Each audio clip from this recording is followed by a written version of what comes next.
नमस्कार। आज बात करते हैं भारत के एक बहुत बड़े मिशन की।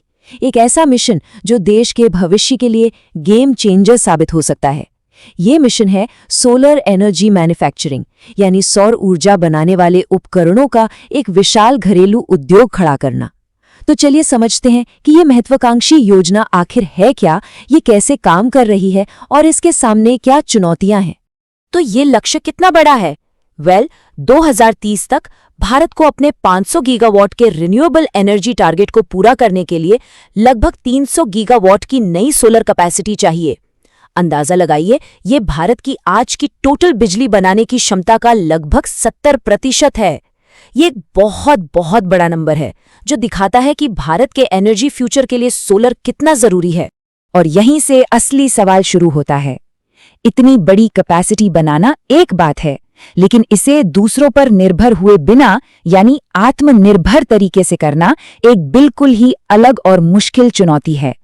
तो भारत इस पहेली को कैसे सुलझा रहा है, आइए जरा गहराई से देखते हैं। तो देखिए, कुछ साल पहले तक प्रॉब्लम ये थी कि हम सोलर पैनल्स और उसके पार्ट्स के लिए बहुत हद तक दूसरे देशों, खासकर चीन पर निर्भर थे। इस निर्भरता की वजह से दो बड़े रिस्क थे। एक, सप्लाई चेन में कोई भी गड़बड़ी हमारे पूरे प्लान को रोक सकती थी, और दूसरा, कीमतों पर हमारा कोई कंट्रोल नहीं था, वो लगातार ऊपर नीचे होती रहती। तो फिर इसका सॉल्यूशन क्या निकला? सरकार एक बहुत ही पावरफुल पॉलिसी लेकर आए जिसे इस पूरे मिशन का इंजन माना जा रहा है। इसका नाम है प्रोडक्शन लिंक्ड इंसेंटिव स्कीम, यानी PLI योजना। इसे खास तौर पर घरेलू मैन्युफैक्चरिंग को एक जबरदस्त किक स्टार्ट देने के लिए डिजाइन किया गया है। तो ये PLI स्कीम काम कैसे करती है? बहुत सिंपल है। सरकार उन कंपनियों को फाइनेंशियल इंसेंटिव यानी पैसों का इनाम देती है जो भारत में ही सोलर पैनल और उसके कंपोनेंट्स बनाती हैं और बेचती हैं। जाहिर है, इससे कंपनियों को भारत में फैक्ट्री लगाने के लिए एक बड़ा बढ़ावा मिलता है। और सरकार का विजन एकदम क्लियर है। जैसा कि केंद्रीय मंत्री श्री RK सिंह ने कहा था, ये योजना भारत को सोलर मैन्युफैक्चरिंग में आत्मनिर्भर बनाने की तरफ एक बहुत बड़ा कदम है। ये सिर्फ पैनल बनाने की बात नहीं है, ये आत्मनिर्भर भारत के बड़े सपने को सच करने जैसा है। और देखिए, ये सिर्फ बातें नहीं हैं, जमीन पर काम हो रहा है। इंडोसोल्स, रिलायंस और वारी जैसी बड़ी बड़ी कंपनियां 6000 मेगावाट तक की मैन्युफैक्चरिंग कैपेसिटी लगाने के लिए आगे आ चुकी हैं।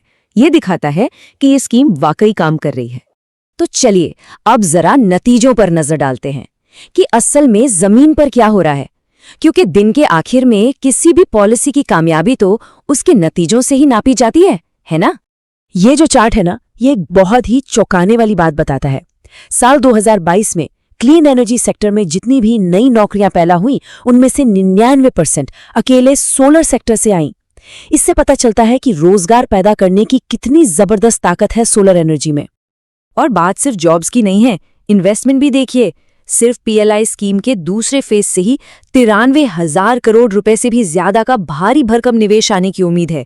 ये दिखाता है कि इकोनॉमी के लिहाज से ये कितनी बड़ी पहल है।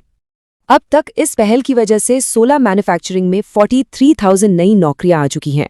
और ये कोई छोटा मोटा आंकड़ा नहीं है, ये वो लोग हैं जिनकी जिंदगी पर इस पॉलिसी का सीधा असर पड़ रहा है। और इन 43,000 में से 11,000 से ज्यादा तो डायरेक्ट जॉब्स हैं, मतलब ये वो लोग हैं जो सीधे इन नई फैक्ट्रियों में काम कर रहे हैं। ये तस्वीर उन्हीं लोगों की है जो भारत का सोलर फ्यूचर बना रहे हैं। ये चार्ट देखिए, ये ग्रोथ की स्पीड दिखाता है। सिर्फ एक साल के अंदर सोलर मॉड्यूल बनाने की हमारी क्षमता 38 गीगावाट से बढ़कर 74 गीगावाट यानी लगभग डबल हो गई। और सेल बनाने की क्षमता तो 9 से 25 गीगावाट यानी लगभग 3 गुना बढ़ गई। ये वाकई एक कमाल की ग्रोथ है। लेकिन इन शानदार आंकड़ों के पीछे की कहानी थोड़ी सी पेचीदा है। चलिए अब सप्लाई चेन की इस पहेली को समझते हैं, क्योंकि असली मौके और चुनौतियां यहीं छुपी हुई हैं।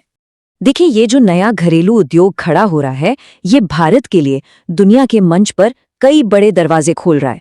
हम न सिर्फ अपनी जरूरतें पूरी कर सकते हैं, बल्कि एक बड़े सोलर एक्सपोर्टर भी बन सकते हैं। आज दुनिया भर की कंपनियां China+1 स्ट्रैटेजी अपना रही हैं, मतलब वो सिर्फ चीन पर निर्भर नहीं रहना चाहती, और यहाँ भारत एक बड़ा खिलाड़ी बनकर उभर सकता है। तो यहाँ एक पेज है, देखिए, सप्लाई चेन का जो आखिरी हिस्सा है, सेल्स और मॉड्यूल्स यानी तैयार पैनल, वो तो हम भारत में बना रहे हैं। लेकिन जो सबसे जरूरी कच्चा माल है, जैसे पॉलीसिलिकॉन और वेफर्स, उसके लिए हम आज भी बहुत हद तक इंपोर्ट पर निर्भर हैं। ये जो गैप है, ये आत्मनिर्भरता के रास्ते में एक बड़ी कमजोरी है। और यहीं से शुरू होती हैं वो बड़ी चुनौतियां जिनसे भारत को पार पाना ही होगा अगर उसे सच में एक टिकाऊ और कॉम्पिटिटिव सोलर इंडस्ट्री बनानी है। इनमें से कुछ बड़ी मुश्किलें हैं। मैन्युफैक्चरिंग में बिजली बहुत लगती है और भारत में बिजली महंगी है। टेक्नोलॉजी और R&D में भी हम अभी दुनिया के लीडर से थोड़ा पीछे हैं। और जैसा हमने देखा, कच्चे माल का जो हमारा इंफ्रास्ट्रक्चर है वो अभी शुरुआती दौर में है। लेकिन एक और छिपी हुई चुनौती है, और ये थोड़ा अजीब है ना? आज की तारीख में भारत में सोलर पैनल बनाने का जो प्रोसेस है वो चीन के मुकाबले करीब 15% ज्यादा कार्बन पैदा करता है।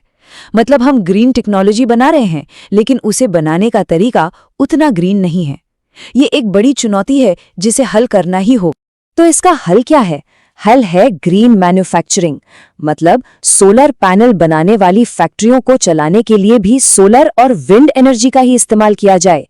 इससे न सिर्फ हमारा कार्बन फुटप्रिंट कम होगा, बल्कि भारत सस्टेनेबल ग्रीन टेक्नोलॉजी बनाने में दुनिया का लीडर बन सकता है।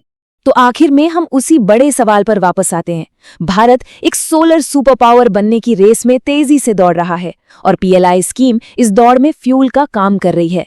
लेकिन असली सवाल ये है, क्या भारत अपनी सप्लाई चेन की टूटी हुई कड़ियों को जोड़कर एक सच्चा आत्मनिर्भर ग्लोबल लीडर बन पाएगा, या फिर हमेशा इंपोर्ट की एक नाजुक डोर से बंधा रहेगा? इस कहानी का अगला चैप्टर देखना वाकई दिलचस्प होगा।